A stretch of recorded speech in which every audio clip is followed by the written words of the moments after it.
of course, everybody's been talking about the Colorado players, and I think it's worthwhile. Like, I think both those guys are so intriguing with Travis Hunter and his desire to play both positions. And will a team actually buy into that and say, no, you're coming in to play both ways? Or what will that fight be like to say, no, you got to hone in on one position, and will that actually be wide receiver? And is he going to go number 2 to Cleveland? And will Cleveland be able to maximize someone as talented as him? That's going to be fascinating to see. And then, of course, it seems like people are starting to say that the draft starts at number 3 with what the Giants are going to do. And will Shedeur Sanders end up in the top 10, or is he going to fall all the way down to 21? I think 21 where Pittsburgh's at. I think that's kind of their floor. And I'll give you a hot take real quick on that. I think, just based on what I've heard as someone who's not an NFL insider, so take this for what it's worth, I think the Giants are going to take Abdul Carter at 3, as most teams have him as 1 or 2 on their big board. Travis and him are neck and neck.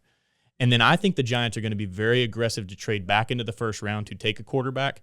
And I think they would prefer Shedeur, but I think they also like Jackson Dart from Ole Miss. But I think that when Thursday night ends, you go to bed Thursday night, I think the Giants have Abdul Carter, a quarterback, possibly Shedeur Sanders, and not that many draft picks next year. It's going to have to trade for them.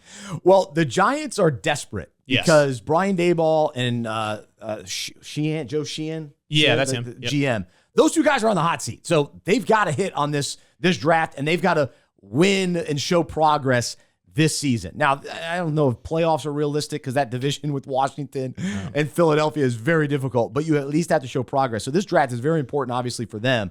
But you know what? You know what I find so fascinating are the dynamics, like I just mentioned with the Giants, and then throw in the dynamics in Pittsburgh.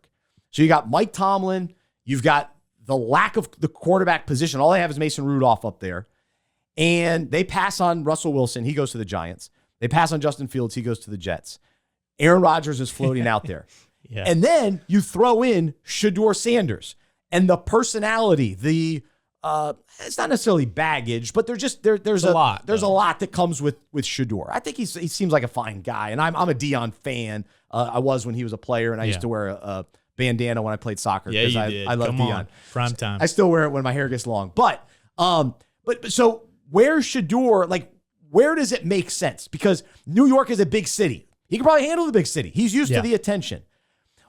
Does he need to go to a coach like Mike Tomlin, who clearly is the guy that is I'm a legit Super Bowl winning head coach? If Shedeur goes to Brian Daboll, who really hasn't proven to be a legit head coach, he's on the hot seat. Right. What does that dynamic actually look like? And then does Pittsburgh, who normally doesn't love the drama, they usually get those guys out of town eventually, even though they brought in DK Metcalf. We'll see how he fits in there. So anyway, all of that to me, I find extremely fascinating. Shedeur, New York, Pittsburgh, and how all that ends up playing out. Yeah, and honestly, Bryce, and you know this, so do the listeners, that it sounds so cliche, but for quarterbacks, so much of it is dependent on where you land. And that's dependent on what's the scheme, what's the fit, what are the pieces around you. Because to me, and to your point, I don't think Shedeur's a bad kid. There's a lot with just the limelight of it all with Colorado and his dad. But I think if he could go somewhere that has the ability to let him play from the pocket, because I think that's where he's more comfortable. Whereas like Cam Ward, who's going to go number 1 to Tennessee, I mean, he's an improviser, and I think that he's comfortable doing that. Shedeur, I think you got to let him play within the system a little bit.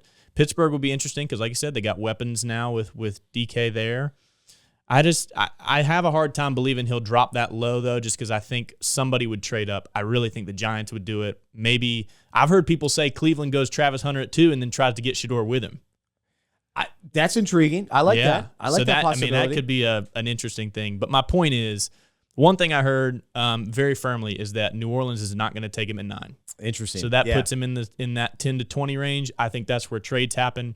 Somehow, some way, if he was there when Pittsburgh picked. And I don't have the record on this. I don't think Pittsburgh's a trade up team. I don't think they do it much. So I don't see them moving up.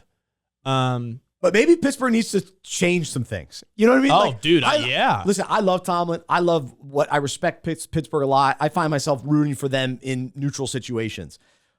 But you got to start making some changes because you found yourself in the same spot in the last, 6 years? However long it's been since Big Ben has been gone. How many years has it been? I don't know, a handful of years. Oh, yeah, wow. So they got to figure some other stuff out.